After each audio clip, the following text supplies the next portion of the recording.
Good afternoon. It's a great pleasure to have Arnaud with me, who is the CEO of Brussels Airports.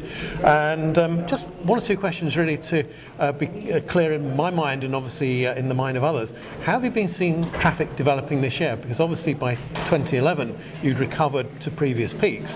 What has been driving traffic this year, and what do you see for the next 2 or 3 years? Is it going to be more of the same or slightly different?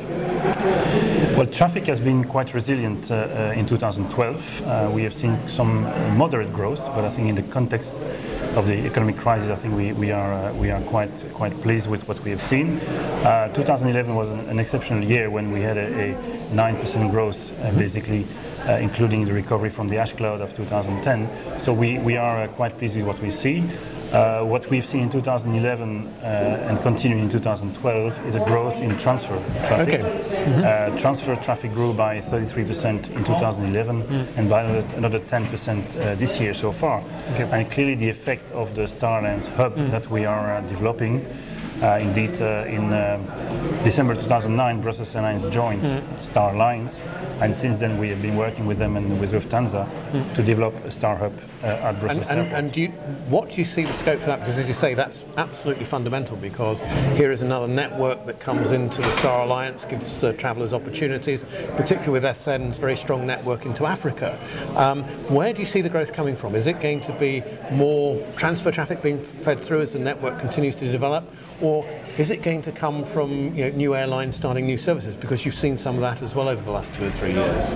Well, both actually, because the local market is in Europe very much affected by the crisis. So we were looking for other growth opportunities, and Star Alliance is a very big opportunity. In fact, just an example of Air Canada started the service to Montreal, but about 30-35% of the traffic is actually feeding on or to Brussels Airlines network, whether it's Europe or Africa. So I think it just demonstrates the potential of the hub effect, and basically we are also attracting new airlines. Obviously, predominantly Star Alliance airlines. As just mentioned, Air Canada. We also have Thai, United that was present, but it is developing further at our airport. And the feeding to Africa is, I think, one of the key strengths of our airport. Yeah. And with Africa in particular, because obviously Air France is strong in Africa as well. Air France has challenges at the moment. Is that an opportunity for even greater development, bigger aeroplanes or more routes to be served from by SM Brussels and feed into the Star network? Well, clearly Brussels Airlines is very active in Africa, especially Central Africa, and exploiting any opportunity to develop its business further. They've launched several new routes in 2012. They have further plans to develop it in 2013 and 14. So what we see is also Brussels Airlines developing North America, which is new this year. They started a JFK service in June, which is doing extremely well with 90% plus load factors. And again, 50% of the traffic on the JFK route is transfer. And it's all a good year-round route as well, so it's not a seasonal route. These are good solid routes which will deliver traffic throughout the year. Absolutely right. If we look at freight, obviously we've seen the economic slowdown and we've seen freight respond obviously very rapidly and very quickly. Brew cargo is pretty important in the context of Brussels Airport. How do you see the freight development? Is it only going to be dependent on the health of the European economies, or is there something that's going to change that? No, we invest a lot of attention, but also a lot of money in developing brew cargo. Obviously, attracting new cargo airlines is very important. We are really focusing on Asia. I think that's really being the growth engine for us in the last few years, and it still is. But also the logistics platform that we have in Brucargo is being developed as we speak, basically, as we really see a huge opportunity there to attract more airlines, not only by the strategic location of Brussels in the center of Europe, but also by the logistics platform with key access to motorways, to train and obviously to the airport. And against that background, obviously we've a lot of talk about China as a sort of providing exports, obviously for Europe taking Chinese imports. To what extent do you see interest from the Chinese airlines from the passenger point of view? Because obviously it's easier once you enter Europe on a Schengen visa, so Brussels is good as anywhere else to enter Europe. But more importantly, from a cargo perspective, and I know we've seen a downturn in Chinese growth and the export markets, or the level of goods exported from China. But over time, these markets are going to grow. As you say, heart of Europe, logistics network must be good for you as an entry point for China.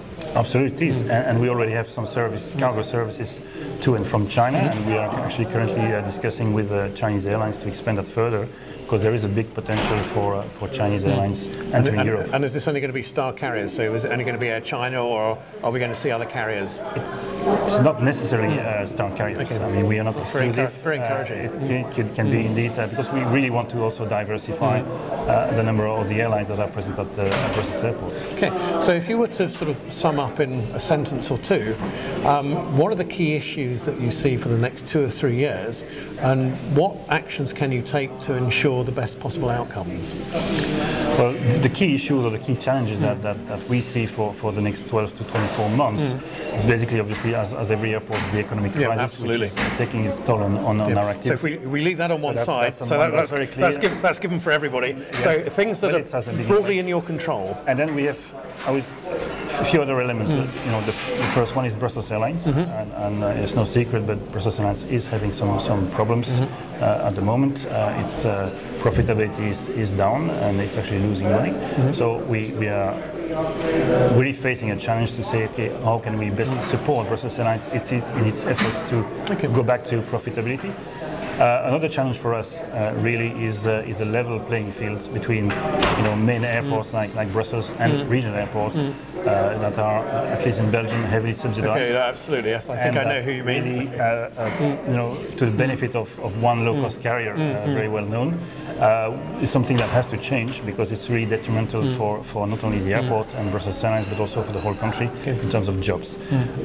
And I would say, finally, we need to create a better support from our public authorities. I think we really need a regulatory framework that is stable and also supportive of further development at the airport. Excellent. Well, thank you very much indeed. I think the 2 or 3 things, the points you make at the end are very clear, that you have a convergence of economic interests with your home carrier, and you can do what you need to support it. But the issue about the level playing field and transparent regulation, I think, is fundamental, and that will ensure a better environment for everybody to prosper. Absolutely. Again, thank you very much indeed for sharing your views with us. You're welcome. Arnaud, thank you very much.